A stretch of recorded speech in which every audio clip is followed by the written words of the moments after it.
This episode is going to be a little bit different. It's going to be a little bit personal. Ever since I started this channel, I know something like this would happen. It's only a matter of time.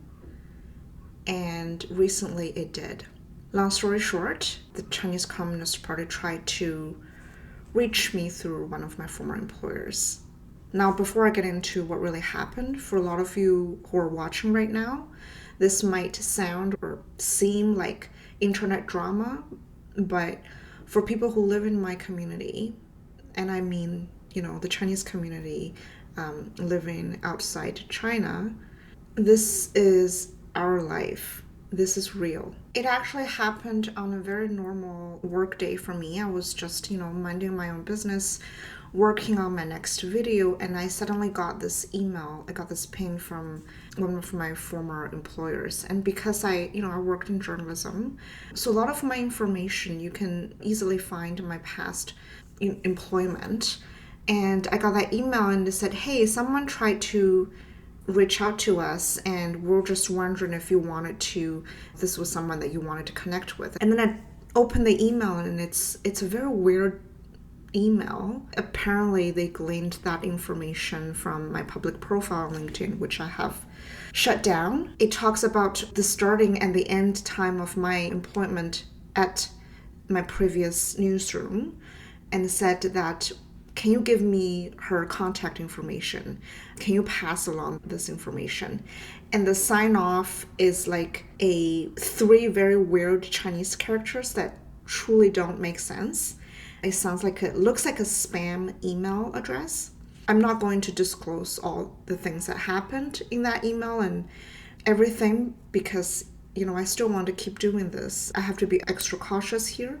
But I read that email and I just thought, it's been almost a year and it's about time something like this happened. So I quickly wrote back and asked, did you give out any information? I didn't think they would, but I just thought I would ask. And I was very blunt with them. I said, I have reasons to believe this is someone who was trying to reach me from within the party. Luckily, they didn't give out any information and just thought, we just thought this might be someone that you wanted to reach out to. And because of the nature of my old office job, they have a tip line. So as you know, a lot of newsrooms do that. So anybody can reach out to them. And I would be lying if I said that I was very surprised. I never thought they would contact me in one way or another. I do not have any contact with anybody in China, but I knew they would somehow get to me. In my previous videos, I've talked a little bit about transnational repression, and I'm hoping that you guys know that for the Chinese Communist Party, criticism doesn't just stop at the border. They have long arms and they want to squash criticism overseas as well.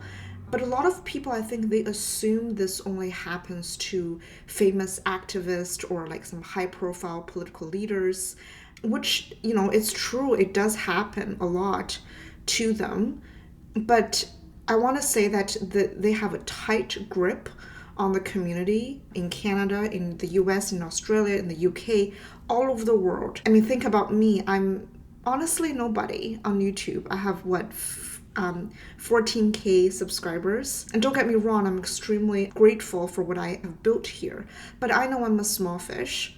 I also know from my first video, I knew that someone within the National Security Department in China, which is their spy governmental department, I know someone was watching those videos, if not a team. I know someone was probably translating my videos, studying my videos, trying to figure out my background. They have tried everything they could. They've tried to cause distress by flooding the comment section, by attacking on my appearance. I think that's very, very typical for the Chinese Communist Party.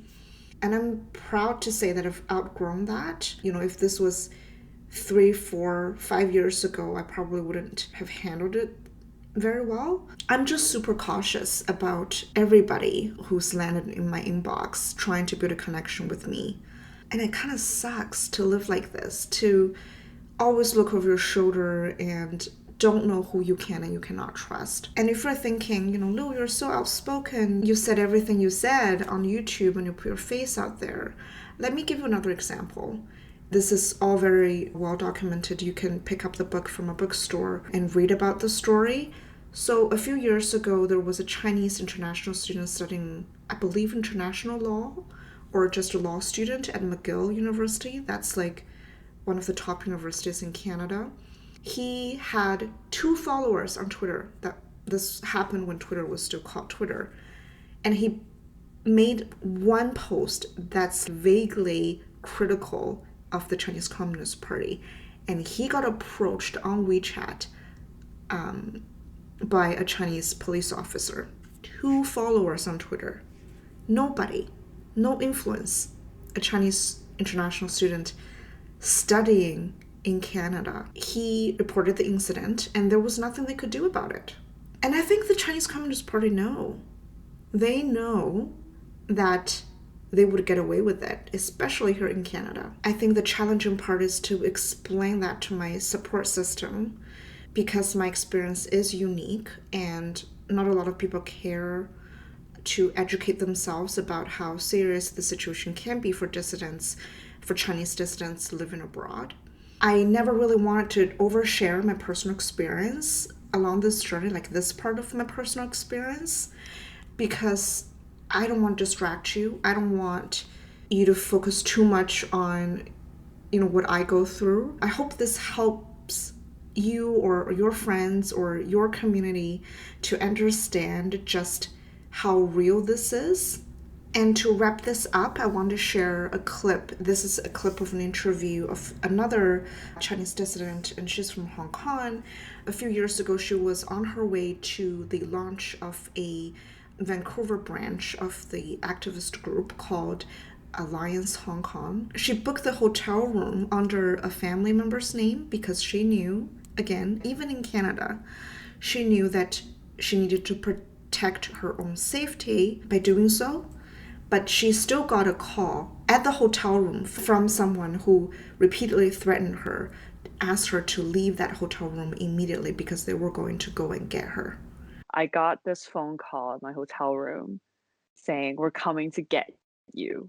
Pack your things. We're coming to get you." And they just kept repeating, "We're coming. We're coming. Grab all of your things. We're coming to get you right now." And it I didn't really realize what that phone call meant until very, like, much later that, this phone call could have been related to, launching the alliance and, speaking up against the Chinese Communist Party because, first of all, the hotel room wasn't even booked under my name, and second of all, it was a very threatening tone on the phone, telling me that, like, you know, "We know where you are. This is your room number, and we're coming to get you." After that phone call, I hung up. I sat in my room and just start shaking and realizing that I could be in very real danger and not knowing what to do. And that shook me to my core. And uh, I did call the police. I did call the Vancouver police, but there were nothing that they could do for me aside from, well, we'll record the incident, but there's nothing we can do. The saddest part is, even before going there, she knew that they were going to do something to her. We're so used to this. We anticipate what's going to happen. Me, myself included, right? I knew something like this would happen. And the fact that we've already left China. I wanted to say to my fellow dissidents out there, and for all of you who are watching and who are contributing to the cause in your own way, whether it's by educating your friends, your families, we're not the one that's really scared here. They are. That's why they're trying so hard. They're trying everything they can to stop us from speaking out. And I will continue to do my work here for as long as I can. And as always, thank you for your support. Keep up the good fight. I'll see you in the next one.